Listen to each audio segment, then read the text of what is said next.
My name is Jennifer, and I'm married to Robert. Robert has a younger brother named James, who is 3 years younger than him. The woman James brought home as his future wife turned out to be quite a surprise. "Hey, I'm getting married," James announced, looking genuinely happy as he introduced us to his fiancée. "Hi, I'm Elizabeth. Nice to meet you." Elizabeth was a flashy dresser, decked out in designer brands. Her bold makeup and nails made her a little intimidating at first glance. But after talking to her, we found her to be outgoing and charming. We were genuinely happy for James and his upcoming marriage. Robert's parents had both passed away, his mom when he was in 7th grade and his dad 2 years ago. So neither Robert nor James had parents anymore. "I bet Mom and Dad are celebrating your news up in heaven," Robert said. "Look, I've been depending on you for so long, Robert. I don't expect that to change once we're married," James added. "Don't say that, or I'll be taking care of you forever," Robert replied, both of them laughing joyfully. They had always been close brothers who discussed anything and everything. "So where are you guys planning to live after getting married?" I asked, still absorbing the sudden engagement news. "We're thinking of building our own place. The thing is, I travel a lot for work, so we're still undecided on where to build," James answered. Because of his frequent work travel, he had a tough time deciding where to live. "We don't have reliable parents to lean on. If we live near each other, we can help one another if something happens," I agreed.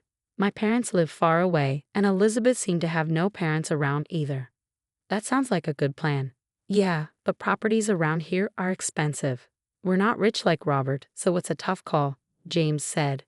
The idea to live nearby was a casual suggestion, but they took it seriously and moved into a house relatively close to us. After they settled in, we frequently had barbecues and drank together. It was a good time. Months later, they were blessed with a baby on the way. But tragedy struck on his usual trip back from work. James fell asleep at the wheel and passed away. Robert was consumed by grief over the sudden loss of his beloved brother.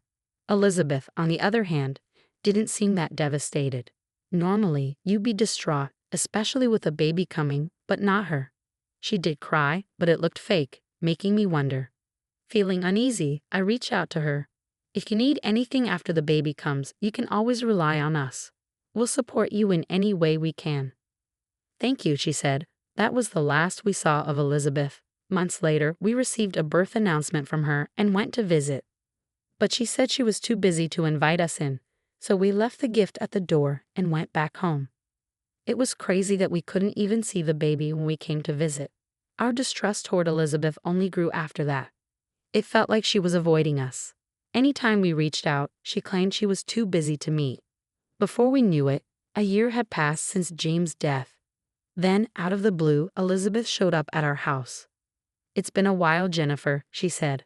"Long time no see. How have you been?" "What brings you here all of a sudden?" I asked. "I came because I need some advice. Is Emily not with you?" "Emily's at preschool. Being alone at home with her all the time was driving me crazy, so I enrolled her right after she was born." "Oh, I see. Are you working then?" "Working? No way." "Okay, good on you for managing preschool then. I got her in because I was diagnosed with depression after my husband's death. I got a doctor's note and everything." "Wow, didn't know that was an option. Anyway, what's the advice you need?" Elizabeth's next statement left me shocked. "Would you mind paying our property taxes?" "What? Property taxes? Where is this coming from?" "We don't have money to pay your property taxes. Why would you think we would? You said we could ask you for anything, didn't you?" "Well, yes, but plus, you guys were the ones who insisted we live on that land." "We never insisted. Regardless, property taxes for that land are higher than in other places, and it's really causing us problems. Why don't you just work a bit and pay it yourself?" "I can't work. I've even got Emily in preschool based on the excuse that I can't work due to mental illness. That's not our problem. Please, if we can't pay the property tax, we won't be able to live in that house." "Look, I don't know all the details, so I'll discuss it with Robert when he gets home." "Please do," she said. After showing up out of the blue and making such an unexpected request, Elizabeth left. When Robert got home, I told him about Elizabeth's sudden visit and her asking us to pay the property taxes. Of course, Robert was surprised, but he was also angered by her audacity. A few weeks later, we invited Elizabeth over to our house to discuss something important. We timed it so that her daughter, Emily, was at preschool, allowing the three of us to talk. Elizabeth arrived in a good mood, probably thinking we were going to help her with the property taxes. "Robert, it's been a while." Elizabeth greeted him. "You seem well.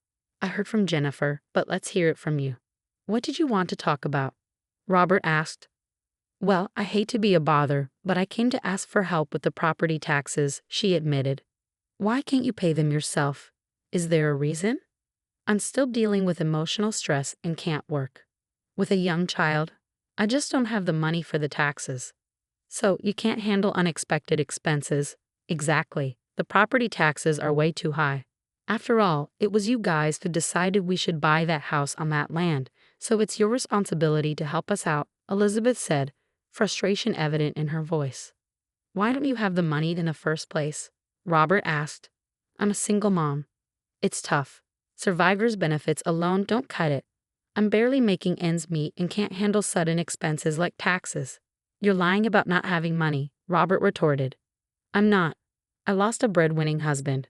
Are you out of touch with reality?" You think I don't know anything," Robert said, something rather cryptic. Hearing those words, Elizabeth's expression changed slightly. "Whoa, you're scaring me, Robert. You're getting more than just survivor benefits, aren't you?" "What are you talking about? That's all I get," she defended herself. "It's pointless to lie. I know everything. You're getting money from life insurance, too." Elizabeth remained silent. "My brother had life insurance, you know. He was insured for about $1,000 a month until he was 60. So what? As his wife, it's my right to receive that money. You have no right to question me. But you do get a good amount of money every month with survivor's benefits and the insurance money, don't you? It's still not enough for everyday living. We have a mortgage. You've paid off the mortgage, haven't you? Don't you also get various other forms of assistance? How do you know all this?" "My brother consulted with me about everything, especially financial matters. So I know it all." "I see, but like I said before, I'm his wife and Emily is his daughter. How we use that money is none of your business." "Fair point, but since money is coming in, you should manage it properly and pay your own taxes. Robert, you work for a big corporation, and you're rich. Why can't you just help us out a little? You're being too stingy." Elizabeth still seemed unconvinced. Listening to this conversation, I finally understood why Elizabeth, even after losing her husband, continued to live lavishly without working. I couldn't complain. That money was something her late husband left for her. But Robert wasn't done talking. "That's when I came to know an unbelievable fact. So earlier, you said the kid is James's. Is that true?" Robert asked. "What? What are you talking about? Of course it is," Elizabeth snapped. "Well, that's good because if it's not, we have a big problem." "Isn't that quite rude? I just lost my husband. Don't start accusing me of things." I, who had been silently listening, quickly interjected. "That's crossing the line, man." But Robert continued, "You see, my brother consulted me when he found out about their pregnancy." "What about?" Elizabeth asked, her tone defiant. "He said that judging by the due date, there's no way the child could be his." "What do you mean?" "He was always on an extended business trip and hadn't been home during that time. He was worried that the child might not be his." "That's absurd." "I thought so too initially. James said there was no evidence of an affair. Then he passed away before we could gather any. So it was a misunderstanding, right? After James was gone, I couldn't shake off the thought, so I investigated." "Investigated what?" "Whether you had been unfaithful, Elizabeth." My jaw dropped in shock from this new information. Robert continued speaking to Elizabeth. "I was planning to take my time gathering evidence, but since you came to our home, I hurried my investigation." "And what did you find?" "You're living with another man now, aren't you?" "So what if I am? He's someone I started seeing after my husband passed." "I see. I was wondering if the man you're living with is the child's father, but it turns out he's not. Emily's father is my brother." "Do you have any proof?" "Sorry to say, I approached Emily and the man at the park and got a single hair strand from their clothing." "That's creepy. I do feel a bit guilty, but it's for my brother," Robert said. "And what did you do with it?" James is no longer with us, so I submitted the hair along with mine for a DNA test. According to Robert, even if it's not from the father, a close relative can provide enough genetic information for a paternity test, I explained. Robert continued, the test showed that Emily is not James's child, Elizabeth. Elizabeth looked down, unable to speak. Then she finally spoke, almost in a whisper. So what does that mean? It's heartbreaking for James. Speaking ill of the dead accomplishes nothing, Robert replied. Maybe, but since my brother can't find justice, I plan to file a lawsuit against you and your lover for damages. What? What are you talking about? We're getting married soon. Oh, really? Well, that makes things easier. What does? Since the house is already paid off, you should just sell it. Then you can use that money to pay for both your compensations. Why should I? If you can afford the compensation, you're welcome to stay. But your fiancé doesn't work, right? How do you know that? You can get by without working now, but that changes when you're married. It's none of your business. The conversation was far from over, and an angry Elizabeth tried to leave. Robert spoke up. I'll handle the property taxes for you. I'll also start the process for selling the house. Angry, Elizabeth stormed off. She eventually sold the house just as Robert suggested. The house sold quickly due to its desirable location and being relatively new. Elizabeth paid the compensation with the money from the sale. Apparently, Elizabeth and her man got married, but because of that, she would no longer receive the survivor's benefits she had been getting due to her husband's passing. Ignorant Elizabeth had no clue about this. She bought a cheap used house with the money from the sale. No longer a single mom, her financial aid dried up as did the survivor's benefits. Both Elizabeth and her new husband had to start working.